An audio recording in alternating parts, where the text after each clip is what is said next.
close your eyes and listen to the rain hitting the thatched roofs of a world that no longer exists. Beyond the glow of your hearth, the modern world is dissolving into a thick silver mist, pulling you back 2,000 years to the emerald heart of ancient air. You are safe. You are hidden. And tonight, the spirits of the Celts are waiting to share their secrets with you. It is a time for the heavy burdens of the day to fall away, leaving only the soft, rhythmic pulse of the present moment. This is your sanctuary, a place carved out of time itself, where the only clock is the slow, steady flicker of the fire, and the only map is the one drawn by the whispers of the past. Imagine the weight of your body pressing deeply into the softness beneath you, feeling every muscle from your shoulders to your feet beginning to surrender to the gravity of peace. There is no need to move, no need to think, and nowhere else you need to be. The air around you carries the scent of peat smoke and damp pine, a fragrance that has drifted through these valleys since the dawn of time. As you sink deeper into your cushions, feel the warmth of the embers beginning to wrap around you like an old woolen blanket, woven by hands that knew the secrets of the loom. The fire does not just provide heat, it provides a rhythm, a primal heartbeat that speaks to a part of you that remembers the old ways. Listen to the way the wood sighs as it yields to the flame, a tiny crackling music that anchors you to this spot, keeping you centered while the rest of the world fades into a blurred memory. Outside, the wind may howl across the jagged Atlantic cliffs, and the rain may lash against the ancient stones. But in here, there is only stillness. The walls are thick, built from stones gathered from the riverbeds, and the roof is sturdy, layered with straw that smells of the summer sun. You are protected by the ancient laws of hospitality that have governed these lands for 100 generations. Feel your breath begin to slow, matching the steady rise and fall of the flickering shadows on the wall. In and out, deep and low. Every breath you take draws in the quiet of the night and exhales the remnants of the day's noise. Every shadow in this room holds a story, and every ember is a spark of memory waiting to be fanned into life. As the light dims, the edges of your room begin to soften and stretch, transforming the familiar into the mythic, the ordinary into the eternal. Tonight, you are not just a listener sitting in the dark, you are a traveler crossing the threshold of the centuries. You are traveling back to the heart of ancient air, to a landscape that breathes with the lore of ages. Here, the hills are not just earth and stone, but the sleeping shoulders of giants who walked the earth when the world was young. The streams are not just water, but the silver veins of the earth, carrying the wisdom of the druids from the high mountains down to the endless sea. The veil between the now and the then is becoming as thin as a moth's wing, shimmering with the possibility of what lies just beyond our physical sight. You can almost feel the presence of the ancestors standing just outside the circle of firelight, their voices humming in the wind, welcoming you home to a history that lives in your very blood. Let your mind drift into the golden core of the flame, watching the way the orange light dances with the deep velvet blue of the shadows. Everything is quiet. Everything is still. The world outside is gone, replaced by the gentle humming silence of the mist that is now rising to meet you. Flickering, amber, nay, quiet, still. The embers are glowing with a deep, earthy red, casting a soft, beckoning light on the path that is beginning to form at your feet, a path made of moss and moonlight. You are ready now. Your heart is calm. Your mind is as open as the vast Irish sky, and the spirits of the land are calling you forward into the haze. We are leaving the sanctuary of this room, stepping softly over the threshold of time, moving away from the dying firelight and toward the starlit shadows of a past that is waking up just for you. The journey is not one of distance, but of spirit. Let us step out of the room and into the ancient kingdom of Dunwick, where the first echoes of a night's journey are waiting to rise and meet the night. Under the vast, swirling canopy of a celestial sky, The story begins to breathe, and the mist begins to speak your name. The floor beneath your feet has transitioned from the solid wood of the hearth to a carpet of deep, dampened moss, a living velvet that cushions every step you take in this timeless realm. You have arrived in Dunwick. Here, the air is not just a medium for breath, but a living tapestry of history, thick with the moisture of the Atlantic and the heavy, sweet scent of wild thyme and ancient earth. This is a kingdom where the modern concept of time has no authority, where minutes do not exist, and only the slow, eternal cycle of the seasons governs the land. The sun rises not by the ticking of a clock, but by the slow, deliberate decree of the ancient horizon, and the moon lingers in the sky, as if reluctant to leave the breathtaking beauty of the sleeping glens. As you walk further into the initial layers of the haze, the world begins to reveal itself in shades of deep emerald, charcoal, and shimmering silver. There is a profound, heavy silence here, the kind of silence that exists only in places where the earth is very old and has seen much more than we can imagine. It is a silence that does not feel empty, but rather full of the weight of uncounted winters and the soft, rhythmic breathing of the land itself as it dreams under its blanket of fog.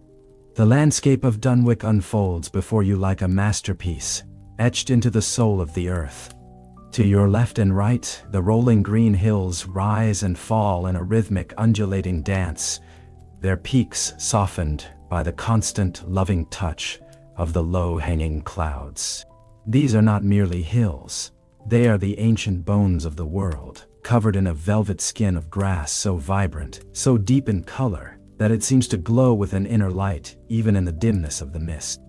Between these hills, narrow valleys dip into deep shadows where the light of the sun rarely reaches, sheltering small, clear streams that babble over smooth riverstones. These waters carry the cold, pure heart of the mountains, singing a low, gargling song that has no beginning and no end. Feel yourself walking along the bank of such a stream, watching the way the water swirls around the ferns, never rushing, always constant. Far in the distance, perched upon a jagged crown of limestone, the gray stone castles of the old lords stand as silent sentinels of a forgotten age. Their high, weathered towers are draped in ivy that has climbed for centuries, and their empty windows stare out over the plains like the eyes of weary giants watching over a world that has moved on. These fortresses were not built merely for protection, but to stand against the crushing weight of eternity, their foundations dug deep into the bedrock of the soul. As you move deeper into the heart of the valley, where the grass is long and the air is still, you begin to notice a strange shimmer in the atmosphere. A subtle vibration that makes the edges of the trees seem to blur and sway like reflections in a pond. This is the secret of Dunwick, the presence of the thin veils. Here, the border between the world of men and the other world is not a wall of stone, but a translucent curtain made of starlight, dew, and ancient whispers. You are walking on the very edge of the Fey realm, a place where the grass you step upon might belong to our world, but the long, cool shadow it casts belongs to theirs. It is a place of crossing, a bridge made of air, where a single step to the left might lead you into a forest that has never known the sound of an axe, and a single step to the right brings you back to the familiar, comforting smell of distant wood smoke. The atmosphere is charged with a quiet, electric magic, a sense that something wondrous and unseen is watching from the periphery of your vision, something moving just as you move, always present, yet always just out of reach, like a dream you forget the moment you wake. It is a world that touches ours with the lightness of a breath on a mirror, leaving behind only the faintest trace of frost and a sense of profound wonder. The mist begins to roll in now, a slow tidal wave of white silk that pours over the crests of the hills and settles into every hollow and crevice of the grass. It moves with a deliberate, haunting grace, swallowing the world inch by inch until only the most immediate sensations remain. Green grass, turning to soft gray, disappearing beneath the veil. The mist is cool and refreshing against your skin, a gentle dampness that carries the salt spray spirit of the distant sea. Watch as it curls slowly around the gnarled trunks of the ancient hawthorn trees, those lonely, twisted guardians of the field that the locals speak of in hushed tones.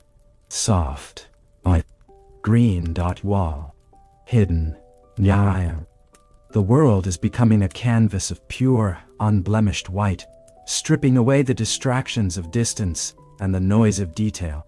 You are enclosed in a private chamber of fog, a sanctuary within a sanctuary, where the only reality is the soft, yielding earth beneath your boots and the slow, rhythmic expansion of your own lungs. The hills have vanished into the white, the castles have dissolved into the haze, and the horizon has folded in upon itself, leaving you in a state of perfect, suspended animation. Quiet, soft, hidden, dirty. In this kingdom of shifting light and eternal fog, the stories of the people are as much a part of the geography as the stones and the streams. They are a people of the soil, a people who understand that the land gives and the land takes, and that the spirits of the air must be respected if one is to survive the long dark nights of the soul. They tell tales of heroes who were not just strong of arm, but quiet of spirit, men and women who knew how to listen to the language of the wind and the subtle warnings of the ravens. They speak of a time when the world was larger and the shadows were deeper, and a man's word was the only thing that kept the darkness at bay.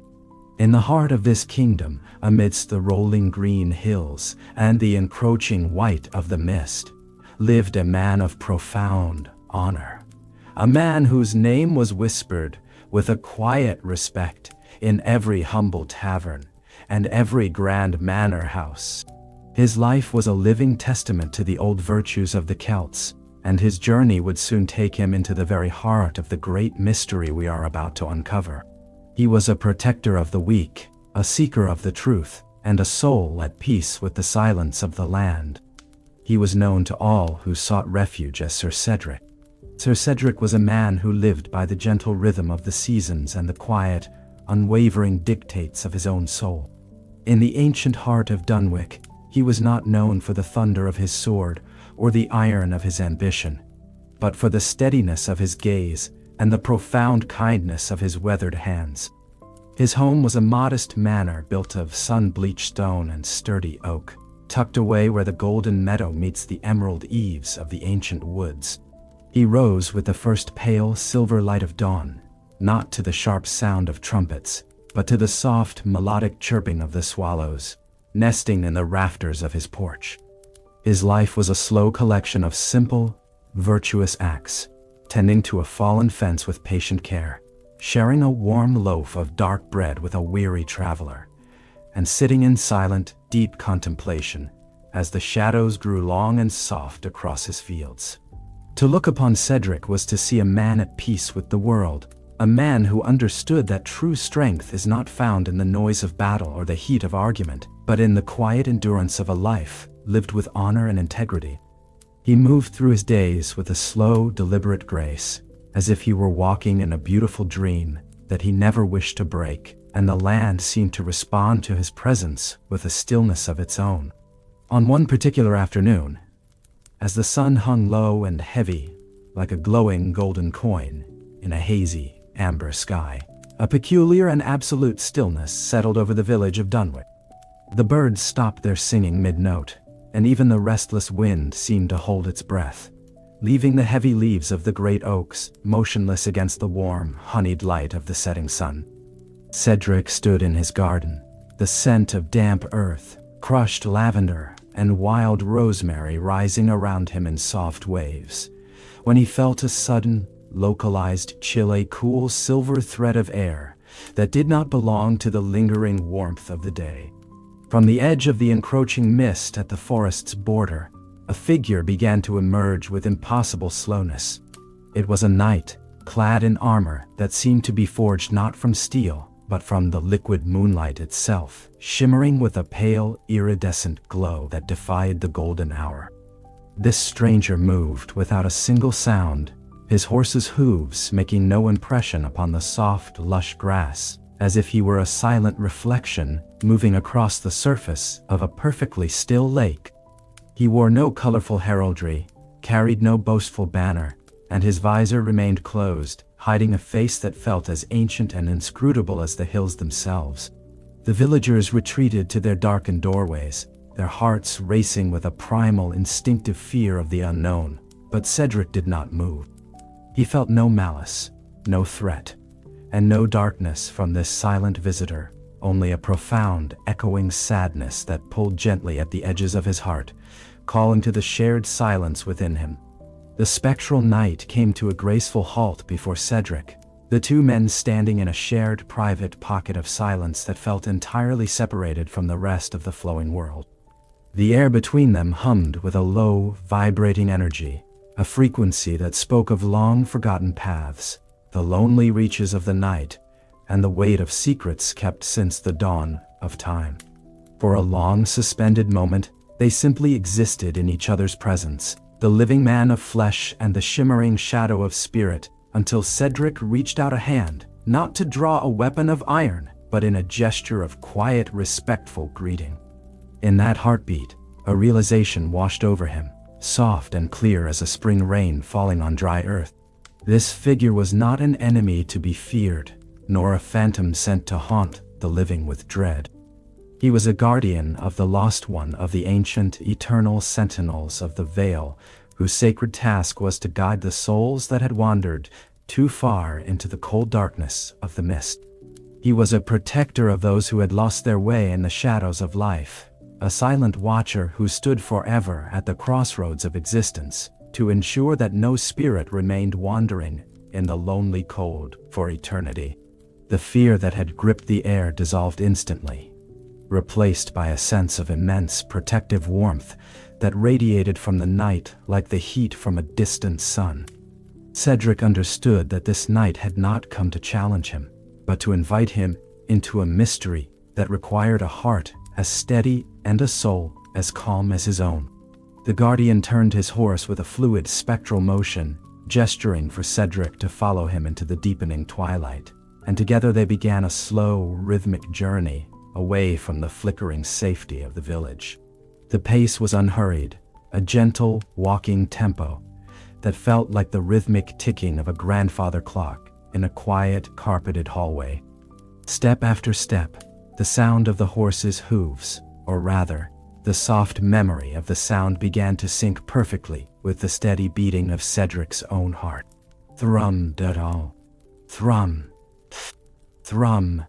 They moved onto the ancient mossy paths that wound deep into the emerald twilight of the forest, where the ground was so soft and yielding that it felt like walking on a dense green cloud.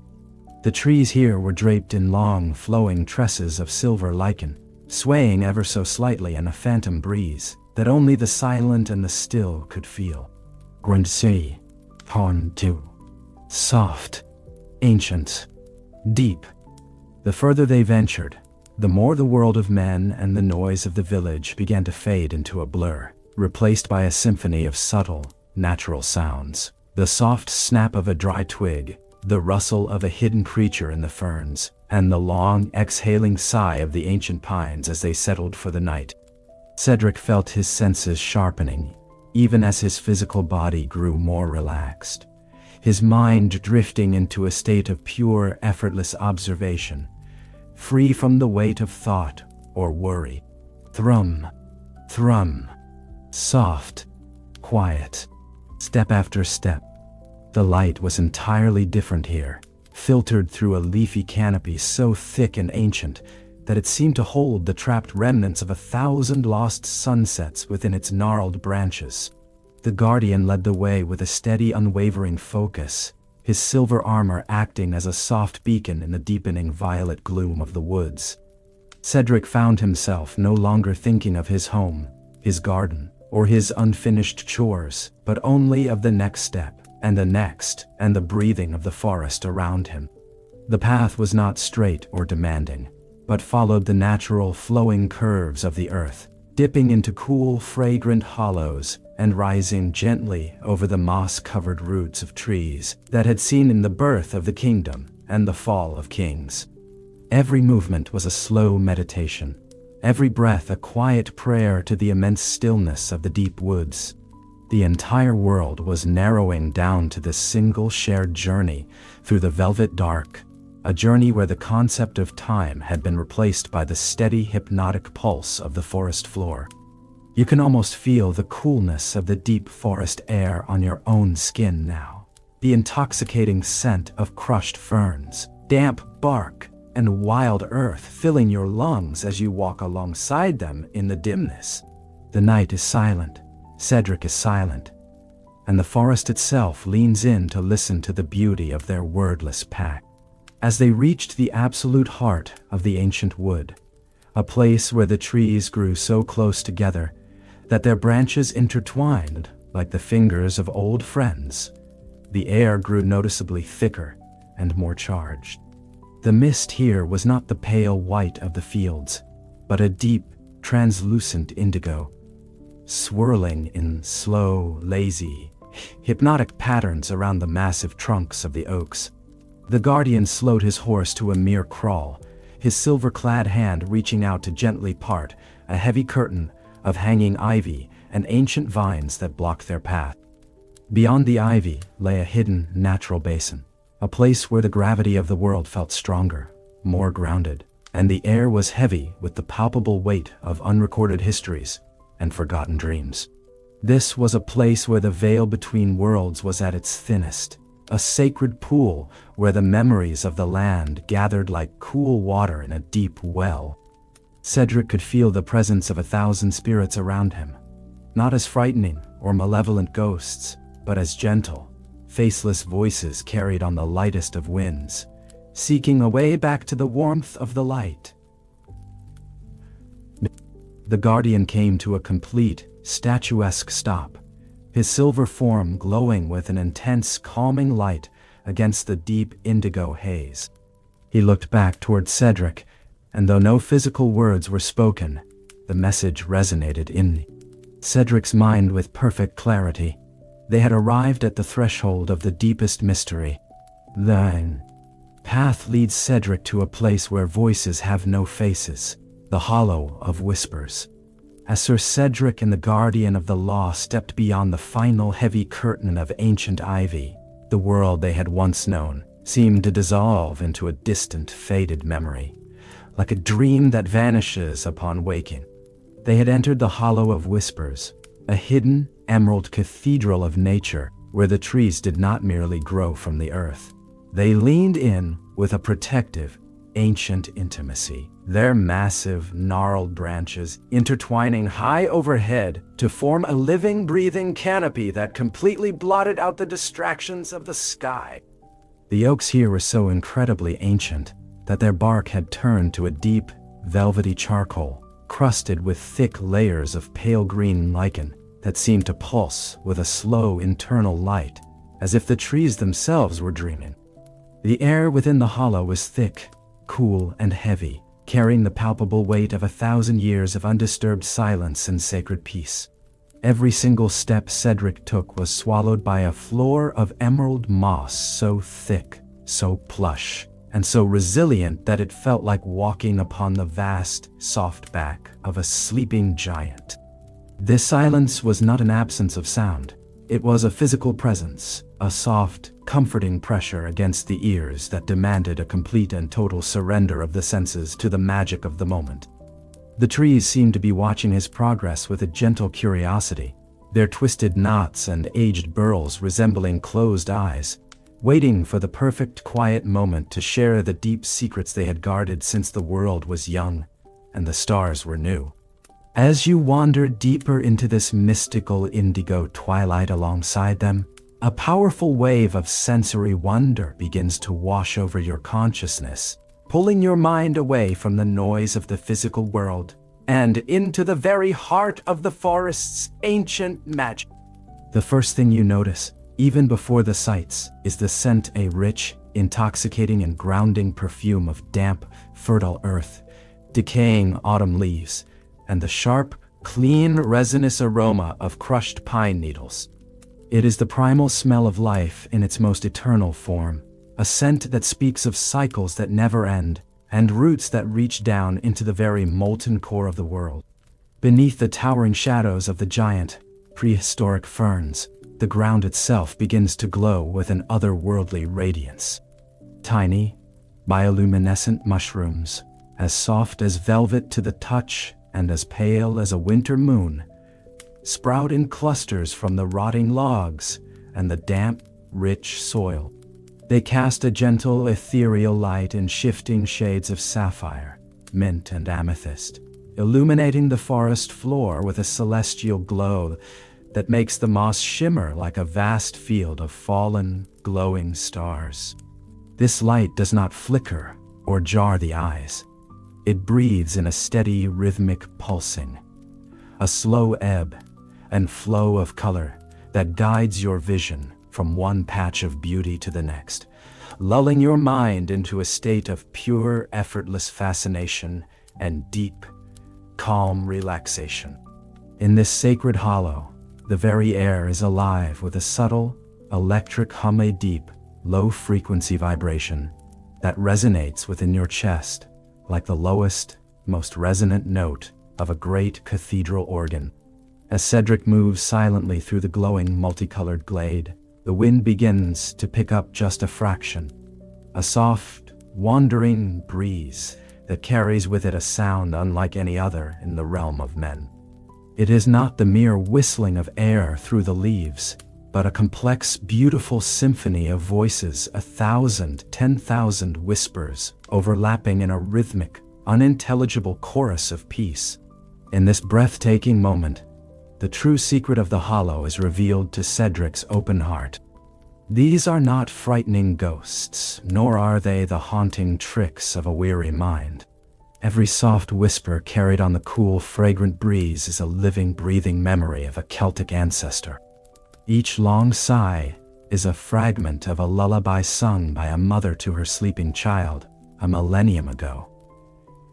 Each deep murmur is the gathered wisdom of a druid shared under a long-forgotten moon. Each bright laugh is the echo of a harvest feast held before the first stone of Dunwick was ever carved from the earth. The wind here is the living library of the land, a swirling, gentle vortex of all the words ever spoken in love, in bravery, and in quiet peace. To listen to this wind is to be woven into the very fabric of the people, a single, cherished thread in a golden tapestry that stretches back to the dawn of time itself. The movement of the night and his spectral guardian slows even further now, as if the air around them has turned to thick, warm, translucent honey. The entire world is narrowing down to the smallest, most exquisite, and most beautiful details. Look closely at the way the soft light from the glowing fungi reflects in the tiny dewdrops hanging from the delicate tips of the ferns, each one a perfect crystalline world of its own. The voices of the ancestors begin to soften and merge, turning from a vast chorus into a singular, rhythmic, and hypnotic lullaby that matches the steady, slow rise and fall of your own breathing. Old, deep, breathing, sleeping trees.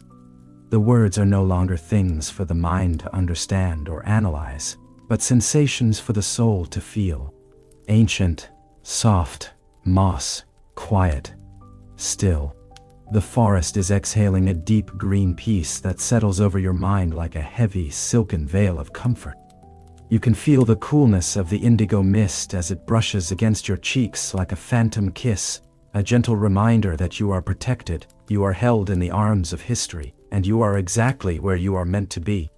The trees are leaning in even closer now, their shadows long, kind, and protective, inviting you to let go of the very last remnants of the waking world. Breathing, slow, ancient, deep, drifting.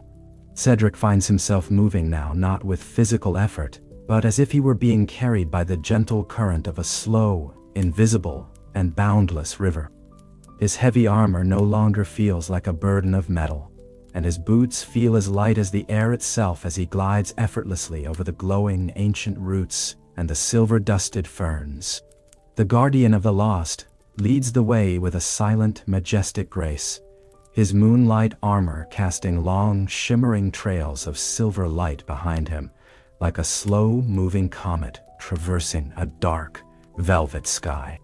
The whispers are fading now, receding into the background, replaced by a deep, resonant, and profound silence that feels like the holy moment just before a beautiful dream begins to take shape.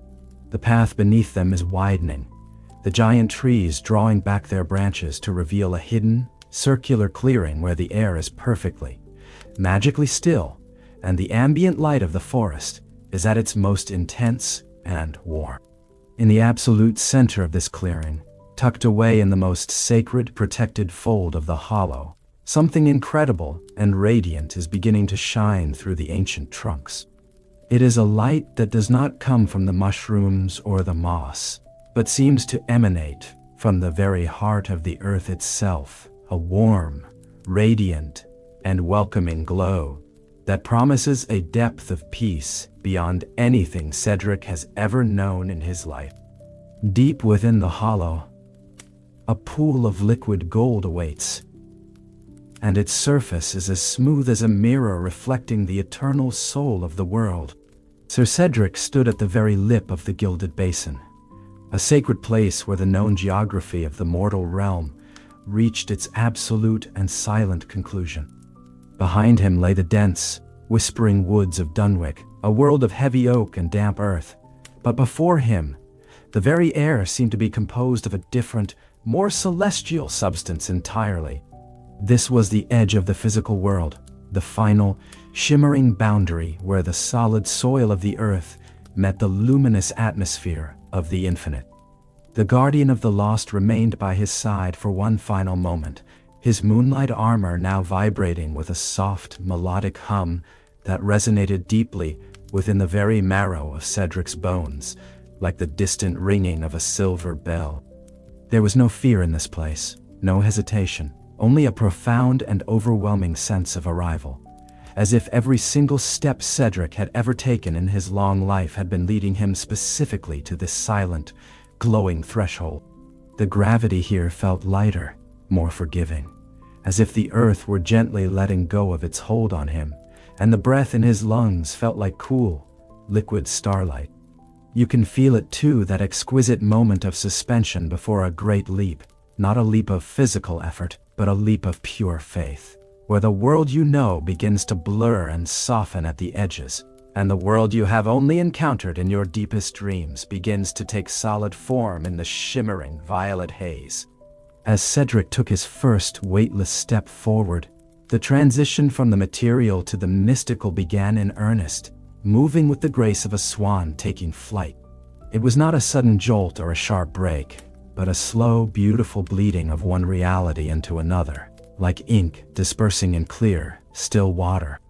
The colors of the world shifted in a way that defied mortal description. The deep, earthy greens of the forest ferns did not fade, but became more vivid, more saturated, and yet somehow much softer to the eye, as if viewed through a lens of pure crystal. The shadows were no longer cold or black, but a rich, translucent violet, and the light that emanated from the golden pool grew into a soft, peach-colored dawn that filled the entire horizon from edge to edge. Every object, the delicate leaves, the ancient stones, the guardian's flowing cape seemed to be outlined in a faint glowing filament of silver, as if the very atoms of the other world were celebrating their own immortal existence. The air grew warm, fragrant, and still, smelling of apple blossoms in eternal unbreaking bloom, and the clean ozone of a distant summer storm that never intended to break. You are moving now through a medium that is thicker than common air, but lighter than the purest water, a realm where the light does not merely fall upon things from above, but shines out brightly from within them. It is a visual symphony of pastel fire and velvet shadows, a place where the eyes do not need to strain or focus, for the beauty of the world is everywhere, all at once, pressing gently and lovingly against the soul. In this radiant, shifting landscape of light and sound, the true and ancient nature of the realm finally revealed itself to Cedric's expanding heart. This was not merely a hidden valley, or a temporary trick of the forest mist. He was standing in the sacred ancestral territory of the Tuatha Dé Danann, the people of the goddess Danu. This was the other world, the legendary realm of the high gods and the ancient sorcerers, a place where the heroic dead and the immortal divine walk hand in hand under a sun that never sets and a moon that never wanes. The shimmering vibration he felt in the air was the music of their very presence, a collective, rhythmic heartbeat of a race that knew the deep secrets of the stars before the very first mountain was ever formed from the dust. To stand here was to be a cherished guest in the house of the eternal, to be a small, mortal spark in a vast forest of immortal flames. Cedric felt a wave of profound humility wash over him, followed immediately by a surge of inexplicable, quiet joy. He was no longer merely a knight of a small earthly kingdom. He was a witness to the divine architecture of the universe, a traveler who had crossed the greatest distance a human soul can ever travel while still drawing breath. The sensation of total weightlessness began to take a firm hold of his body now, a drifting, floating grace that made the very idea of physical effort seem absurd and unnecessary. Feel your own limbs becoming incredibly light, as if the heavy iron of your daily worries and the leaden weight of your responsibilities have been replaced by the gossamer silk of a summer cloud drifting over the sea. Drifting, light crossing over. There is no resistance here, no friction, no gravity to pull you down, only a smooth, effortless glide through the glowing indigo air. You are no longer walking in the way you once did. You are flowing, moving in perfect, silent harmony with the invisible currents of a world that breathes in rhythm with the beating of your own heart. The ground beneath you is no longer solid, unyielding stone, but a firmament of pure light that yields softly to your touch like the surface of a warm, calm sea in July. Crossing over, drifting, weightless, free. The silence here is not a void, but a soft, warm embrace, a velvet cocoon that protects you completely from the noise of the past and the uncertainty of any future. You are suspended in a perfect, eternal now, where every breath is a discovery and every single moment is a quiet, peaceful homecoming. Drifting, soft, light, eternal. As the violet mist parted once more with a sigh, a grand and majestic structure began to emerge at the very center of this radiant world, a hall built of living oak, ancient stone and woven sunlight, its spires reaching up toward a sky of swirling liquid gold. The guardian of the lost bowed his head in a final silent salute and stepped back into the protective shadows, his long task finally complete. Cedric found himself drawn toward the grand entrance of the hall by a force that felt like a warm, familiar hand on his shoulder, a beckoning of pure paternal love that whispered of safety and rest. He knew in his soul that his journey was not over, but was merely entering its most sacred and profound chapter. Inside that hall, the very source of the music and the light awaited him, a presence that held the delicate balance of all things in its ancient hands. The air grew perfectly still, the colors deepened into a majestic, comforting crimson, and the entire weight of history seemed to settle into a single focused point of warm light. Waiting for us at the very center of this world is the great God, the Dagda, and his presence is the eternal anchor for everything that has been, everything that is, and everything that is yet to be. The grand hall of the Dagda does not welcome you with the jarring, boisterous sound of celebration or the clatter of mortal feasts, but with a golden silence so profound and so ancient that it feels like the very beginning of a long, beautiful dream. As Sir Cedric steps softly across the threshold of the living oak, he finds himself standing within a space that is both immensely, breathlessly vast and yet intimately, comfortingly small. The ceiling high above is not a rigid roof of wood or slate, but a swirling, hypnotic canopy of warm amber light, where the constellations of the other world drift like slow-moving, luminous ships on a vast sea of liquid honey. There are no flickering torches or harsh lanterns here, for the very walls themselves, hewn from the living rock of the divine mountain, emit a soft, constant, and honeyed radiance that warms the skin without ever dazzling or tiring the eyes. This is the grand eternal court of the Tuatha Dé Danann, a sacred place where the exhausting noise of the mortal world, the clashing of cold steel, the shouting of commands, the weary weeping of the broken, is utterly and eternally extinguished. In this hall, the silence is a high, pure, and resonant note that vibrates in the very center of the heart, a quietness that is not empty or cold, but filled to the brim with the heavy golden weight of divine peace. Every breath Cedric takes feels like drinking from a cool, crystal-clear mountain spring, and every step he takes is a soft, silent indentation upon a floor made of starlight and shifting shadow. At the very center of this immense, golden expanse, resting upon a massive pedestal of uncarved ancient basalt, sits the most legendary and cherished treasure of the Celtic gods, the Undri Cauldron.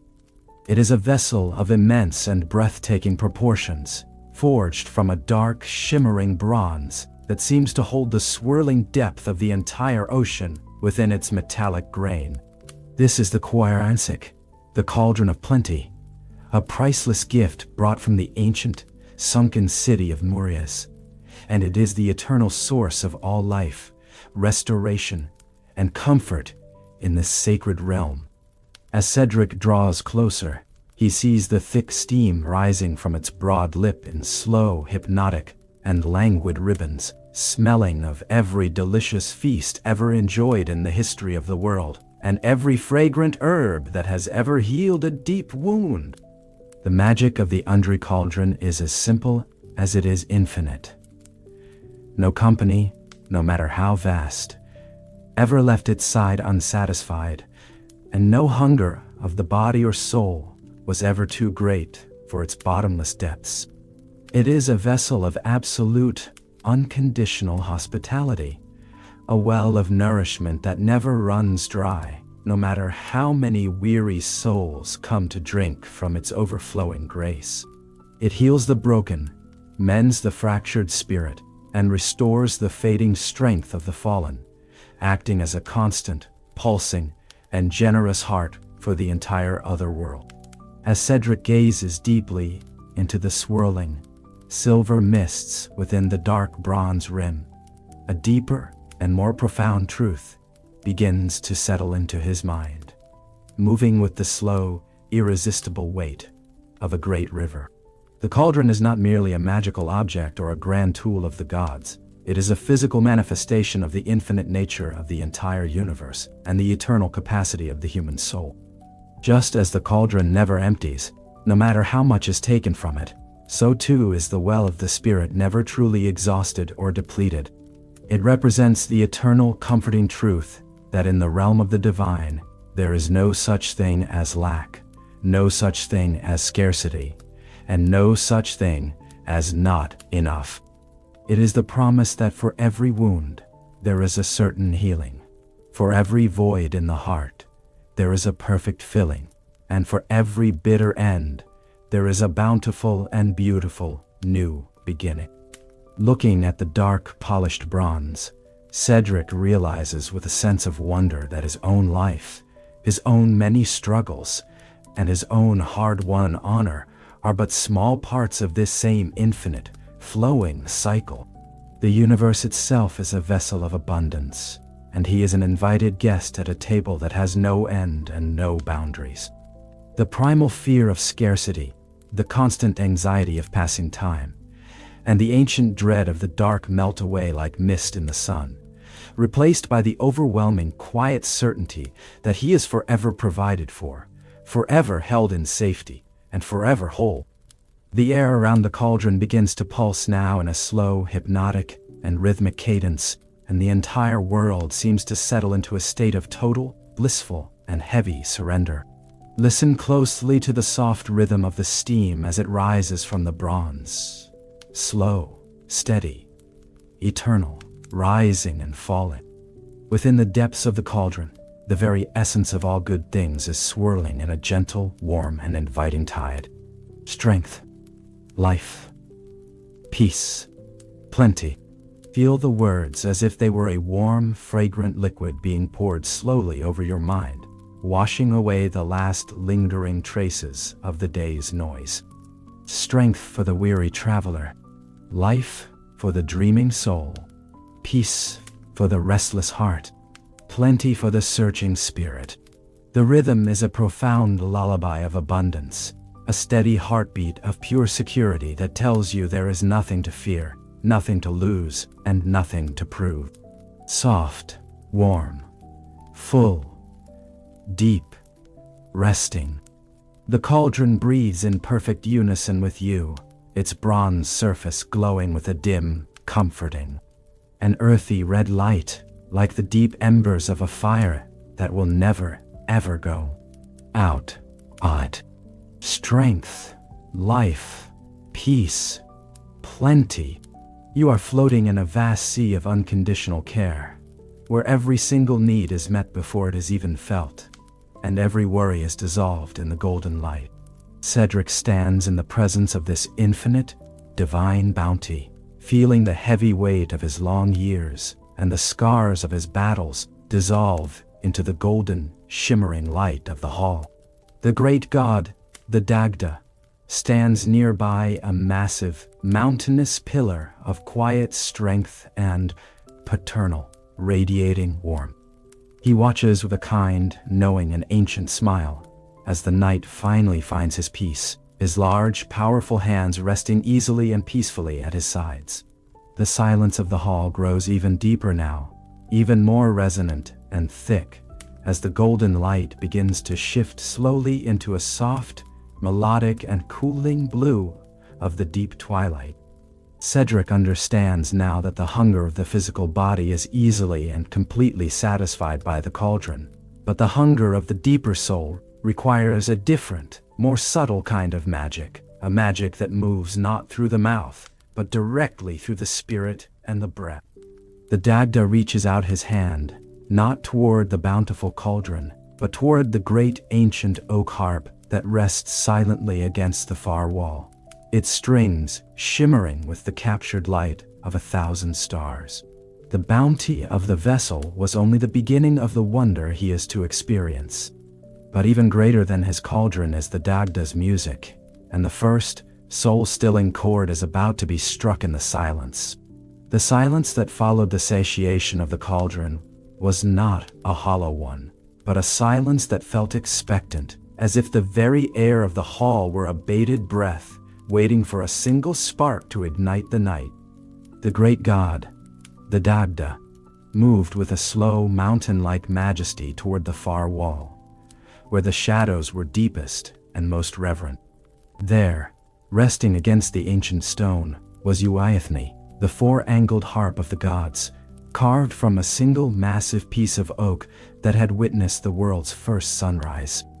Its wood was dark and polished by the touch of divine fingers, and its strings were not made of mere gut or wire, but of captured starlight and the silvered hair of the clouds. As the Dagda lifted the instrument, the wood seemed to groan with a low, contented sound, a recognition of its master's touch. He sat upon a high throne of moss-covered basalt and settled the harp against his shoulder, his large calloused fingers hovering over the strings like a summer breeze over a field of wheat.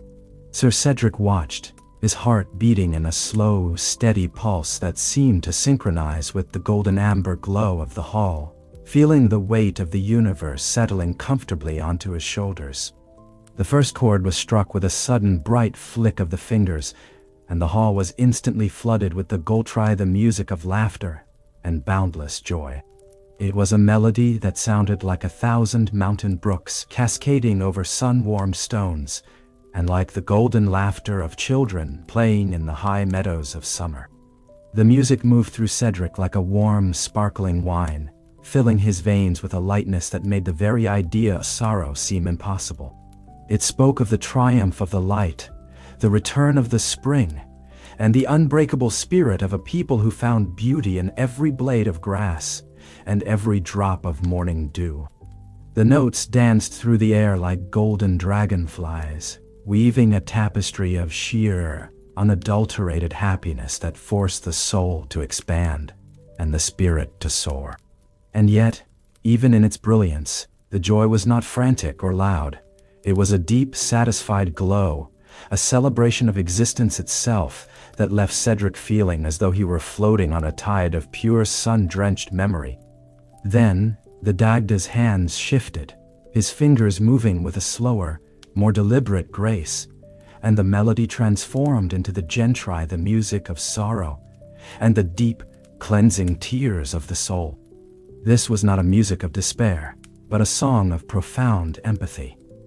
A melody that sounded like the soft sigh of the autumn wind through a forest of falling leaves, and like the rhythmic washing of the tide against a lonely, moonlit shore.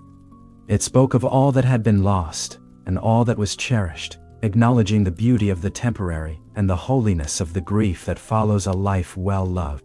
As the notes vibrated through the indigo air, Cedric felt a gentle pressure behind his eyes, a release of all the hidden pains he had carried through his years of service and honor.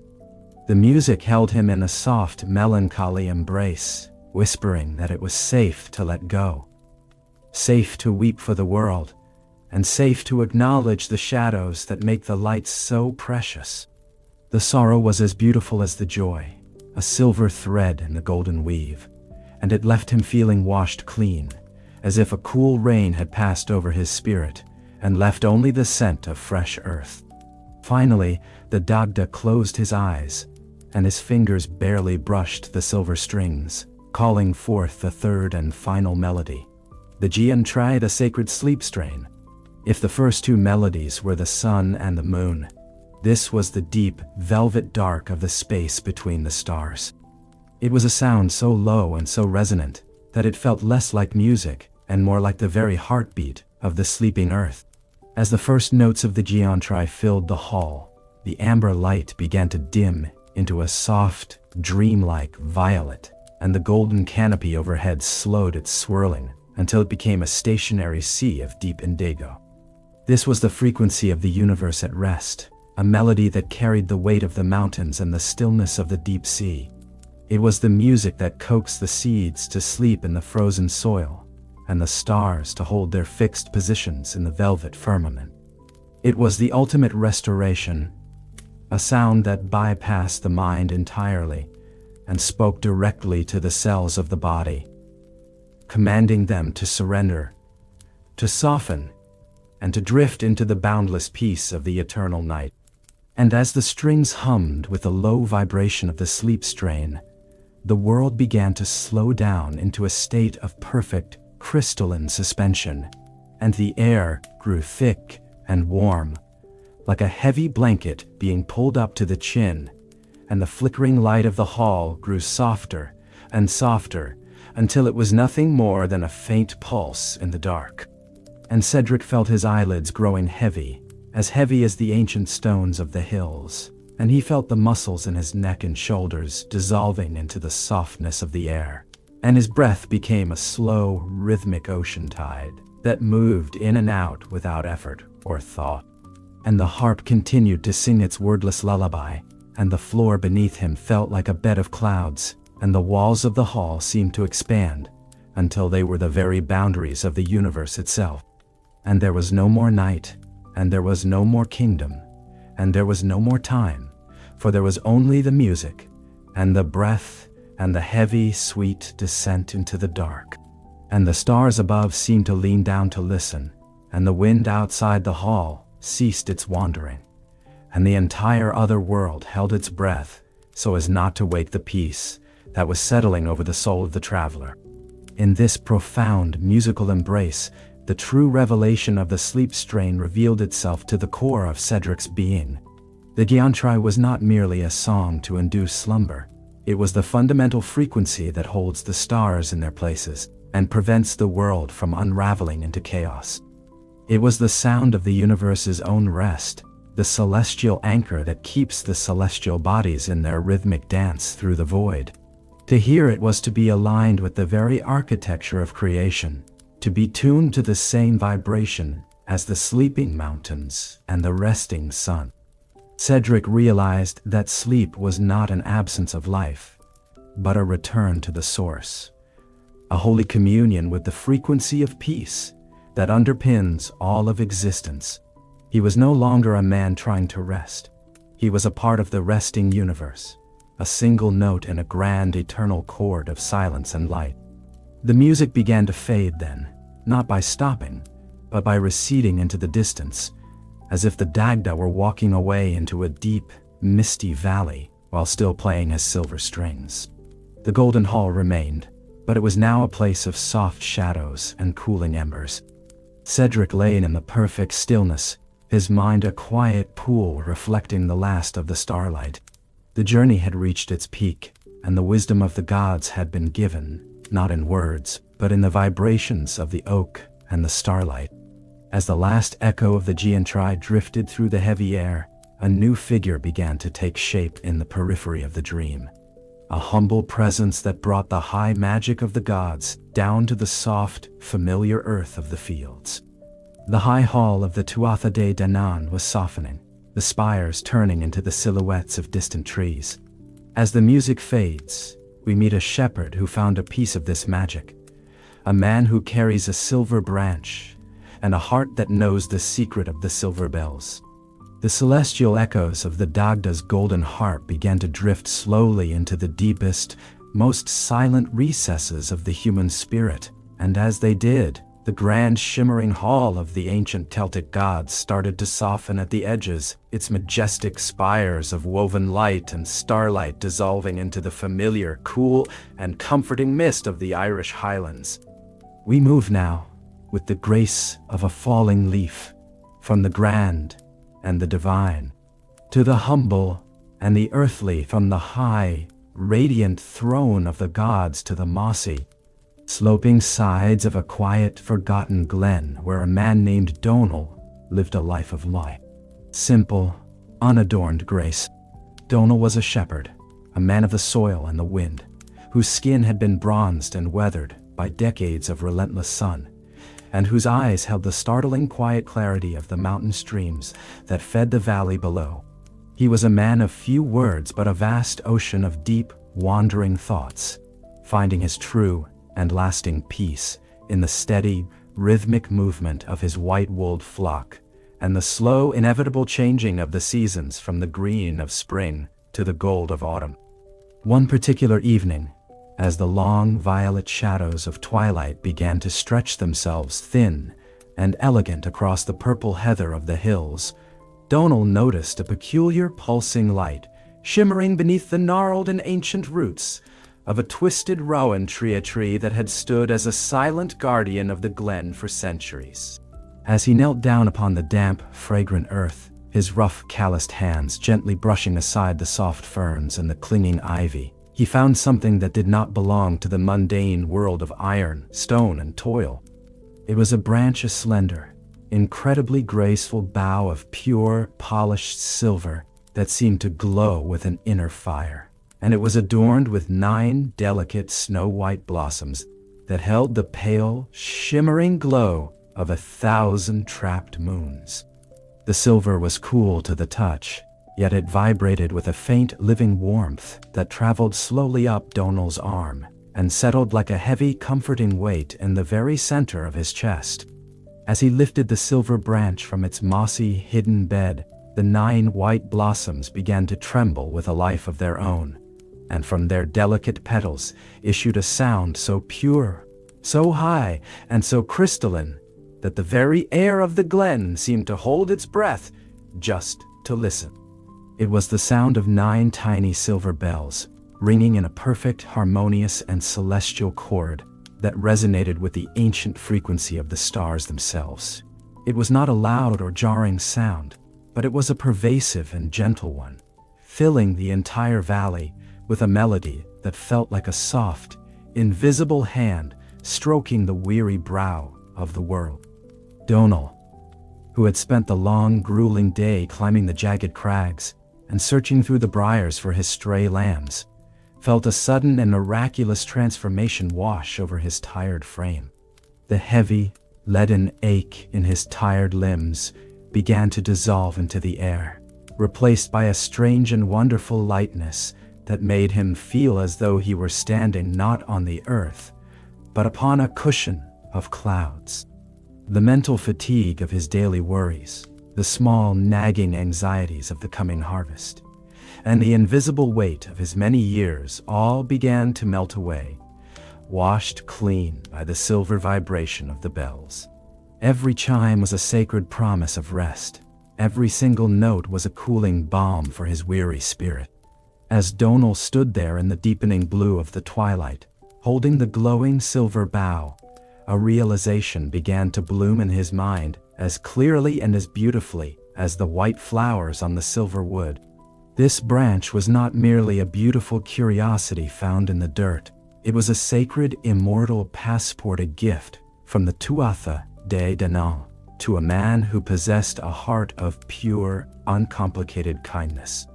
It was the legendary silver branch of the apple tree, a mythical key to the realm of Tir-na-nog, the land of youth, where time has no sting, where age has no power, and where the soul never grows weary of its journey.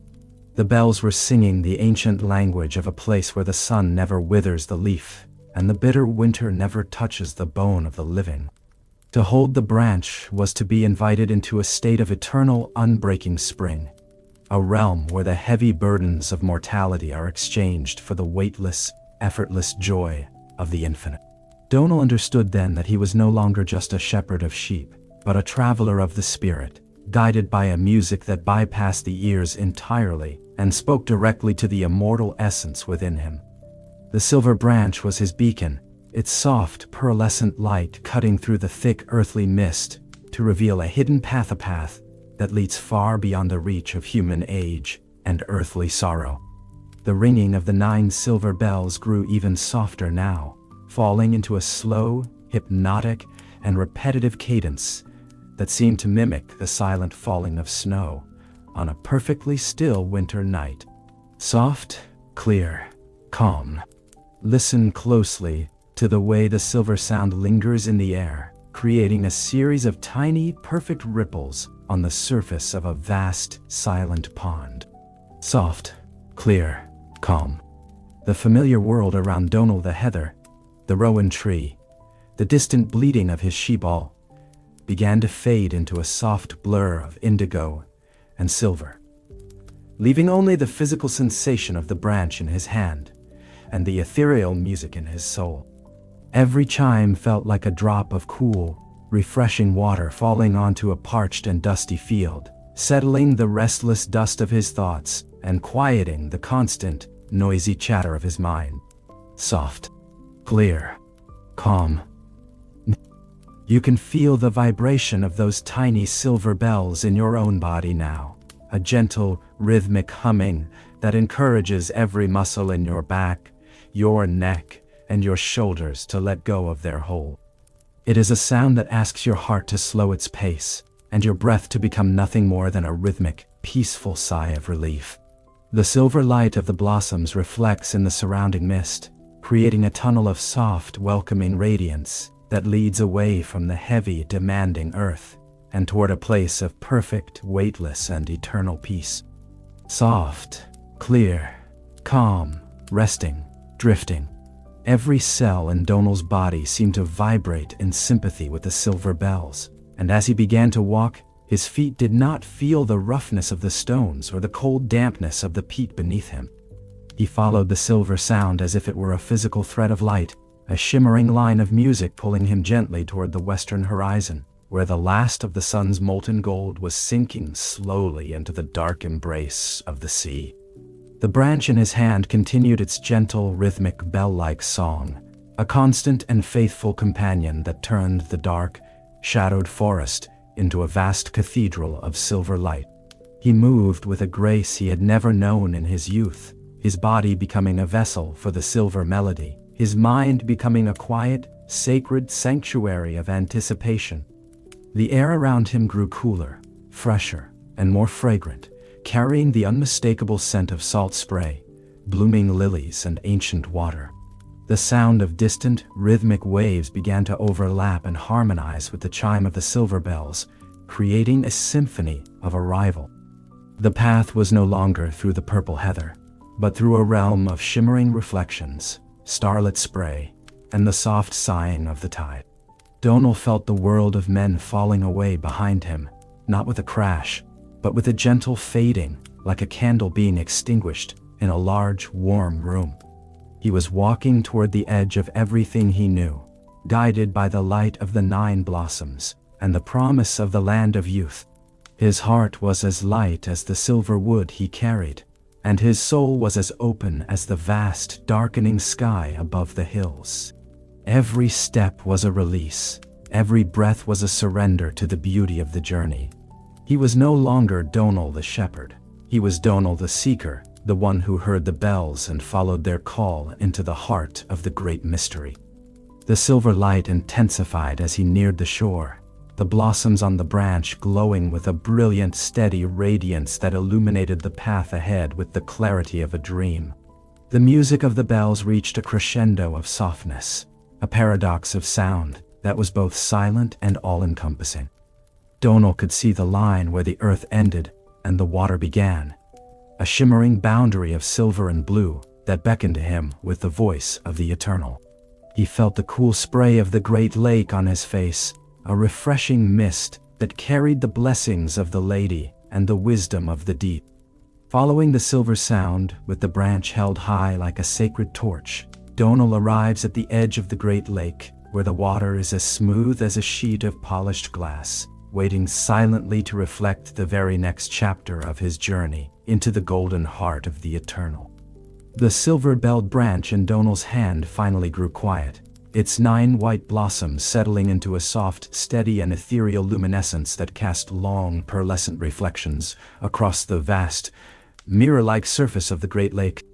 Here, at the very edge of the tangible world, the air was perfectly, preternaturally still, carrying the cool, clean, and intoxicating scent of ancient water lilies and stones that had been submerged since the very beginning of time.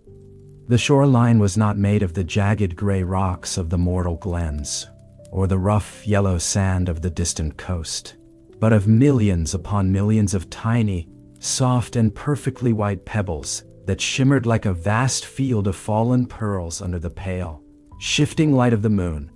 As Donal stood at the water's edge, his weary feet finally resting upon the cool, smooth surface of the stones, he felt a profound and absolute transition taking place within his very soul.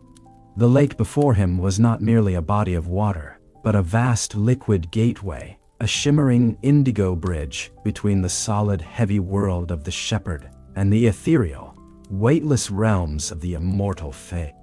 There was no wind here to disturb the glassy surface, no night bird to break the sacred silence, only the deep, rhythmic, and heartbeat-like pulse of the lake as it breathed slowly, ever so slowly, against the ancient and welcoming earth. As Donal watched with a sense of quiet, breathless wonder, a soft phosphorescent glow began to rise from the very center of the dark lake, spreading outward in slow, rhythmic, and concentric circles of turquoise, sapphire, and shimmering silver light. From the heart of this radiant aquatic aura, a figure began to emerge with a grace that made the very water seem to celebrate and sing her presence. It was the maiden of the lake, a being of such ethereal and heartbreaking beauty that she seemed to be woven from the moonlight and the mist themselves. She did not walk upon the water so much as she was an inseparable and fluid part of it, her long, flowing tresses of pale, oceanic blue hair merging seamlessly with the ripples, and her translucent robes of woven fog trailing behind her like a fallen, glowing cloud. Her eyes held the terrifying depth of the deepest mountain trenches and the crystalline clarity of the shallowest spring pools, reflecting a wisdom that had seen the birth of the first mountains and the quiet death of the furthest stars. She did not speak with the heavy, clumsy words of men, for words were far too dense and noisy for the sanctuary of liquid light. Instead, she spoke through the music of the moving water, a melodic, low-frequency gurgling and sighing that resonated in the very center of Donal's immortal and quiet soul. The maiden approached the shore with a slow, hypnotic movement that was less like walking and more like a slow-motion dance of light upon the tide, her every gesture drawing Donal's gaze and holding it with a gentle, irresistible, and protective power.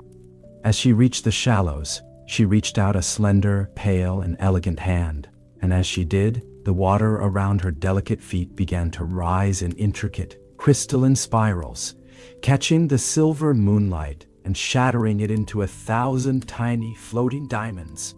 She was the living embodiment of the element of water fluid, ever-changing, yet eternally and perfectly the same. To look upon her was to understand, for the first time in a long and weary life, the true beauty of total surrender, the quiet power of yielding to the tide, and the immense strength of the current that moves the entire world without a single moment of visible effort. Donal felt a deep, ancestral, and powerful pull toward her, a profound sense that he was finally returning to a source he had long ago forgotten, but had always, in the quietest and most secret part of his heart, deeply and truly loved. The maiden was the mother of the morning mist and the sister of the gentle rain, and in her radiant and cooling presence, the very last remnants of Donal's earthly identity, his mortal name, his age, his many sorrows, began to soften, blur, and dissolve, like a single grain of white salt disappearing into the vast, warm, and infinite embrace of the ocean. As she stood before him, the music of the water began to tell a story, a tragic yet profoundly peaceful love story, from an age long lost to the memories and the books of men. It was the story of a mortal man, much like Donal, who had once fallen in love with a fey maiden at the very dawn of the world. They had spent a long lifetime of golden summers together, walking the hidden paths and speaking the secret language of the birds. But because one was made of the heavy earth and the other of the light of the cold stars, their worlds could never truly merge into one. When the time came for the mortal man to wither like the autumn leaf and return to the soil, the fey maiden did not weep with the bitter sorrow of the world, but instead, she wove a silver bridge made of their shared memories and the echoes of their ancient laughter. She showed him that love is not a bond of the flesh or a contract of the mind, but a frequency of the spirit, a bridge that remains standing even when the physical worlds part and the stars themselves grow old and cold. This love was the very light that now glowed within the lake, a testament to the truth that what is joined in the heart can never be severed by the blade of time or the cold distance of the grave. Love is the ultimate bridge, the only path that survives the crossing between the material and the divine, and it was this love that had guided Donal's footsteps from the very first chime of the silver branch to the edge of this sacred and silent water.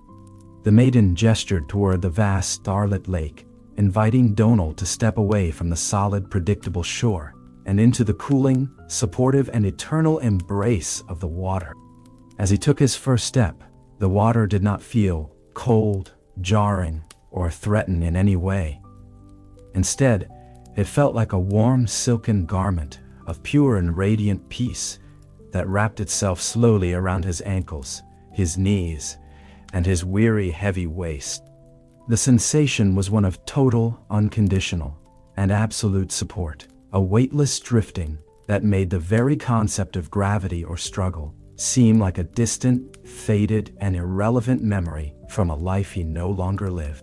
Floating, drifting, merging with the endless blue. The water carried him not with the force of a storm, but with a gentle, rhythmic, and maternal swaying that mimicked the movement of a cradle in a quiet, dark, and safe room. Floating, drifting, merging with the blue. You can feel the water of the lake rising around you now, a cool, cleansing, and sacred tide that washes away the heat of your day and the heavy dusty weight of your years. Every single cell in your tired body seems to sigh with a profound and deep sense of relief as the liquid peace of the lake soaks into your skin, carrying with it the stillness of the depths and the clarity of the eternal stars, floating, drifting, merging with the blue. The world above the surface of the lake began to fade into a soft, distant, and unimportant hum, the dark trees and the rolling hills becoming nothing more than blurred, secondary shapes against a sky of deep, infinite violet. Donal was no longer a man of the land, a creature of dust, heat, and toil. He was now a creature of the water, a silent, peaceful witness to the beauty of the submerged and secret world. Beneath the glass-like surface, the lake was alive with a soft, ambient, and golden light that emanated from the very sand and the ancient, moss-covered ruins of a city that had been forgotten by time and history itself. The maiden moved silently beside him, her presence a calming, luminous, and steady anchor in the vast, liquid silence of the deep. Everything was slow, everything was muted, everything was a shade of deep, comforting, and celestial azure. The heartbeat of the great lake became Donal's own heartbeat, and the rhythmic, slow breath of the water became his own breath.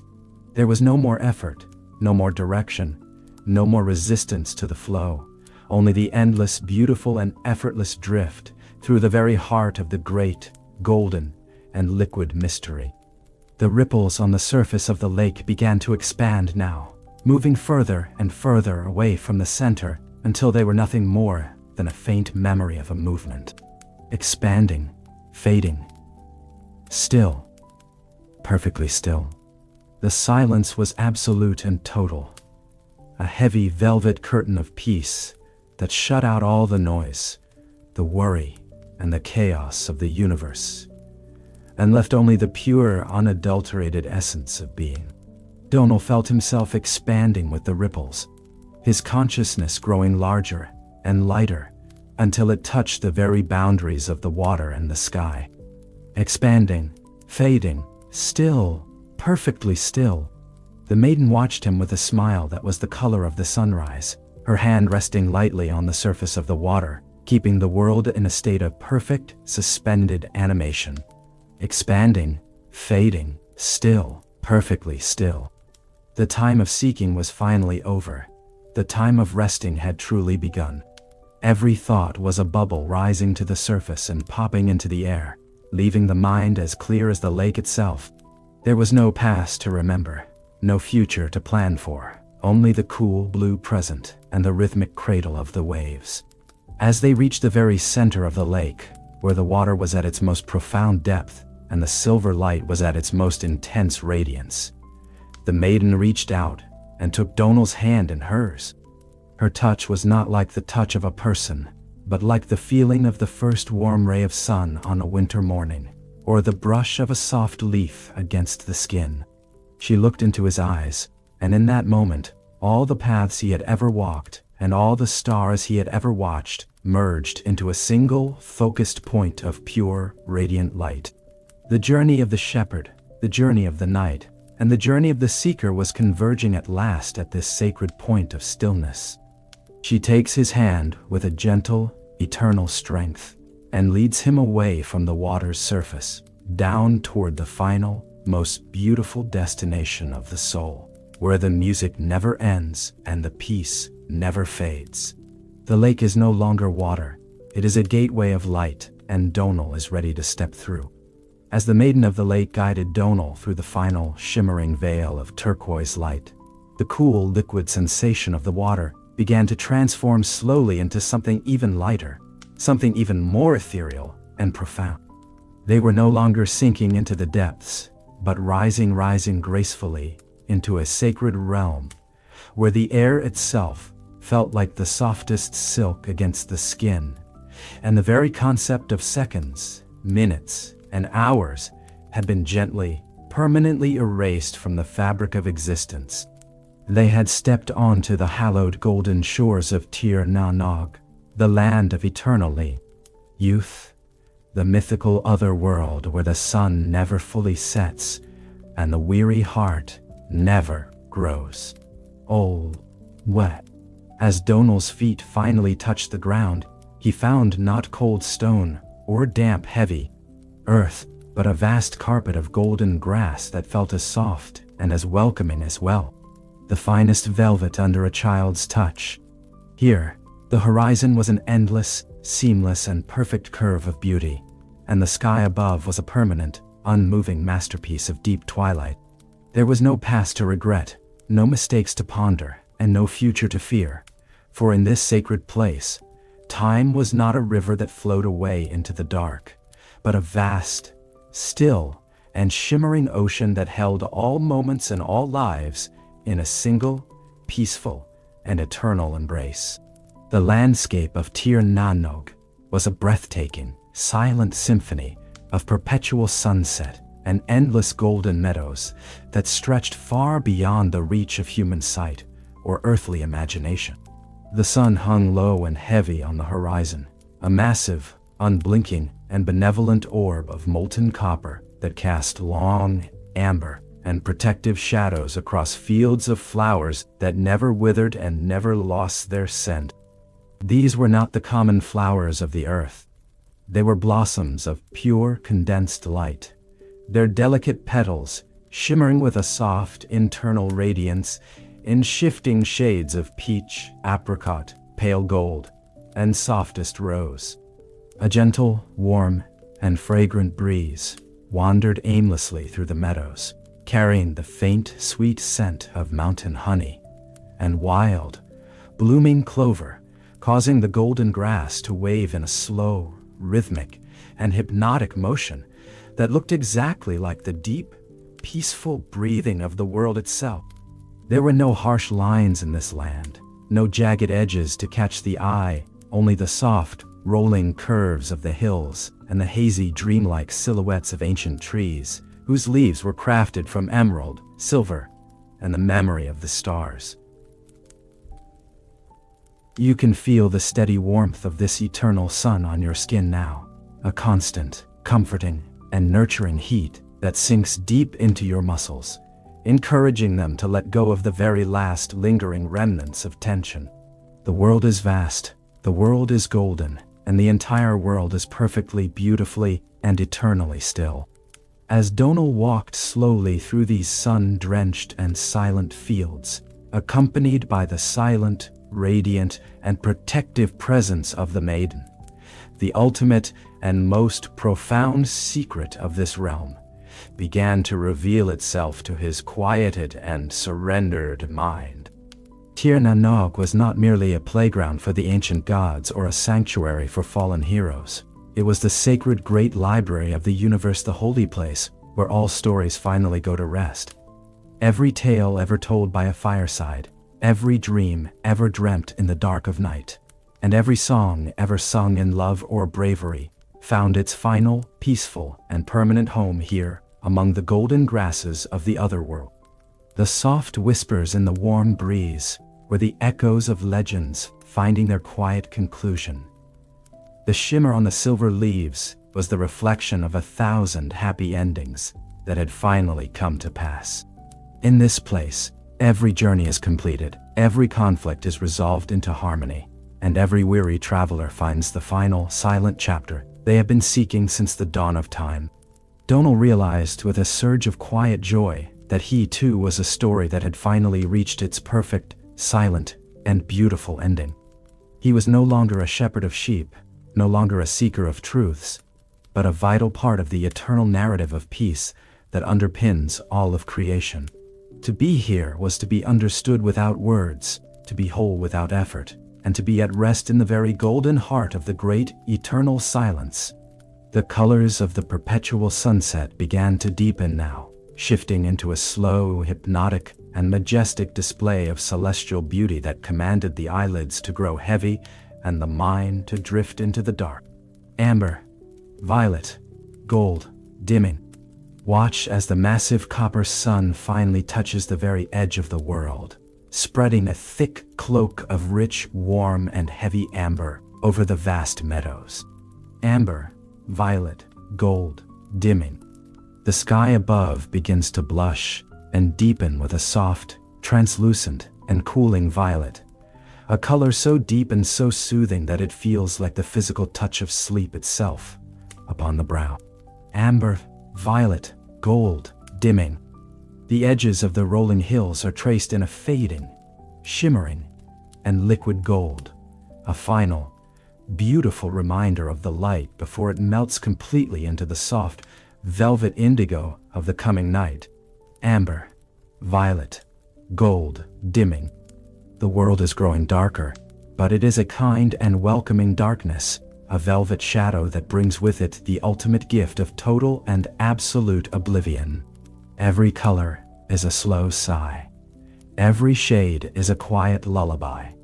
And every moment is a further, deeper descent into the quiet and the dark. Amber, violet, gold, dimming, settling, still.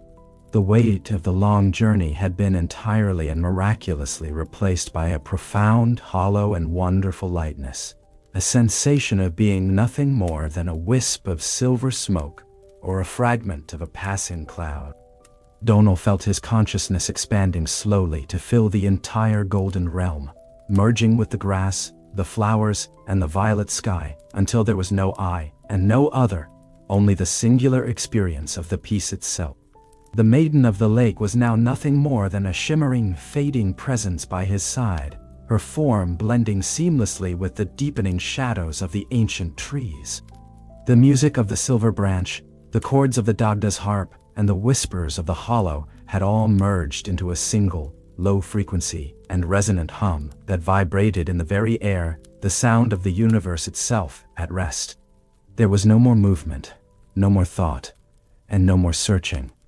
Only the rhythmic tidal flow of the breath and the heavy, sweet, and comforting pressure of the absolute silence against the soul. The copper sun finally touched the very last point of the horizon, and as it did, the golden meadows began to dissolve slowly into a soft, cooling, and thick indigo mist. The light was not disappearing into nothingness. It was simply changing its form, becoming a soft, internal, and eternal glow that lived within the heart of the silence. The trees, the hills, and the glowing flowers faded into the velvet dark, leaving behind only the sensation of being held in a vast, invisible, and loving embrace. The sun finally sets, and only the mist remains, a thick, white, and silent mist that blankets the soul in a state of perfect, dreamless, and eternal peace. There is no more story to tell, no more path to follow, and no more light to watch. There is only the mist, the breath, and the deep, eternal, and holy rest of the land of youth. The grand shimmering meadows of Tuatha Dé Danann, the eternal golden sun, and the delicate silver blossoms have all now gently, slowly receded into the distance, like a beautiful dream that gracefully exhales as the morning remains far, far away. We find ourselves returning now, not to the world of noise, not to the world of restless toil, but to the very starting point of our long journey, the quiet, dark, and sacred sanctuary of your own rhythmic breath. Everything around you is now perfectly, beautifully dark, and everything is perfectly, deeply quiet. The vibrant, celestial colors of amber, violet, and gold have all faded into a single, soft, and protective blackness, a vast, velvet void that feels as warm, as safe, and as familiar as a heavy, weighted blanket pulled up to your chin. The ancient forest of Dunwick, the radiant hall of the Dagda, the shimmering great lake, and the golden fields have all folded themselves back into the mist, leaving only the profound stillness of this very moment, and the steady, rhythmic, and peaceful rise and fall of your chest. There is no more road to walk, no more mountain to climb, no more water to cross, and no more searching to do. You have finally returned to the quiet center of your own peace, where the world is small, safe, silent, and still. In this profound and absolute darkness, the final affirmations of safety and belonging begin to settle into your spirit like the silent falling of snow on a perfectly still winter night. You are safe. You are held in the vast, loving arms of a universe that knows your true name and deeply cherishes your rest. You are protected by the same immense silence that holds the stars in their ancient places, and the same deep peace that keeps the dark oceans still and calm. There is absolutely nothing left to achieve tonight, nothing left to remember, and nothing left for your mind to solve. The day is gone, and with it, all of its demands, worries, and noises have dissolved into the velvet shadows. Your body is heavy, so incredibly, wonderfully heavy, as if it were made of the same ancient enduring stone as the Celtic hills, sinking deeper and deeper and deeper and deeper into the soft, yielding, and supportive bed beneath you. Every muscle has finally surrendered its hold. Every thought has found its quiet resting place in the dark. You are exactly where you are meant to be, in the quiet, sacred heart of the night. As the very last traces of the outside world fade away into nothingness, a final, quiet, and radiant revelation begins to glow in the center of your being, a truth as old as the mountains and as clear as the chime of the silver bells. The journey you have taken over these hours was not through a distant, foreign land, but through the vast, beautiful, and infinite landscape of your own soul. The courageous knight, the humble shepherd, the radiant maiden, and the ancient, generous God, they are not strangers to you, but reflections of the eternal light that lives within you. The story is you, and you are the story. Every single step of the path was a step back to yourself, back to the part of you that is eternal, unchanging, and forever at peace. You are the stillness of the deep forest, the bounty of the undrey, cauldron, and the starlight music of the harp. You are the dreamer and the dream, the weary traveler and the final destination, held together in a single, beautiful, and silent chord of existence. You are whole, you are enough, and you are at peace. The final descent begins now, as the words grow fewer and fewer, and the silences between them grow longer and deeper, stretching out into the vast, dark, and beautiful infinity of the night. The fog is thick, white, soft, and warm, wrapping around your mind like a protective cocoon of pure, unadulterated silence. Sleep. Now. Deep rest. The weight of the world has vanished entirely, leaving behind only the lightness of the mist and the rhythmic, slow tide of the breath. Sleep. Deep rest. There is no more here and no more there, no more then and no more now, only the slow, tidal, and effortless movement of the darkness. Every breath is a deeper sinking into the soft velvet. Every heartbeat is a slower, quieter pulse in the dark. The mist is all there is, a soft, white, and silent curtain between you and the world of light. You are drifting in the final fog, where even the ancient stars have closed their eyes and even the wandering wind has gone to sleep. You are the mist, and the mist is you. There is no resistance, only the flow. Now, sleep. The magic of the silver branch, the golden hall, and the land of youth does not disappear when these words finally stop. It weaves itself into the very fabric of your dreams, becoming a permanent part of the strength and the peace you will carry when the sun eventually returns. But for now, the sun is a distant and fading memory, and the night is your sharp only kingdom. The silence is your song. The darkness is your home. When you wake, the magic remains. Until then, good night. Good night.